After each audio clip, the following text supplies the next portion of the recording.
Ki khubor ka Batesi TV ka umdi basnyam bat penjaslian. Rupa Premium Meghalaya.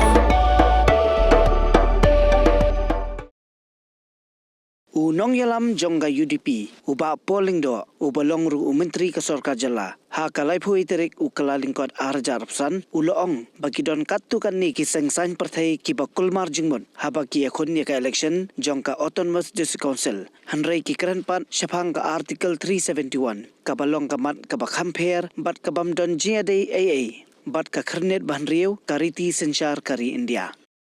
Uloong habapi pule ya ka artikel 371 bat ya ka 6 schedule pinsyam baki dot laki jong ki kendon ha ka riti sensyar bat lada pentrikam ya ka artikel 371 ha ki jaka batrikam ka 6 schedule kanang yalam shushu sya ka jingkulmar bat ka jingbam sotho. Certain political parties are so confused because they are fighting elections to the ADC and talking of Article 371, which itself is an entirely different agenda that has nothing to do with the 6th schedule. If you read 371 and the 6th schedule,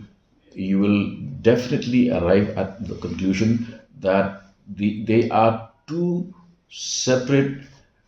provisions of the Constitution, and therefore applying 371 to the 6th schedule areas will lead to so much of confusion. I do not know what kind of clarity of thought such proponents have, but the fact that today, for instance, Meghalaya, except for the 3 wards, the entire state of Meghalaya has been exempted from the CAA is because we have the 6th schedule as a constitutional tool to protect the indigenous people of Meghalaya.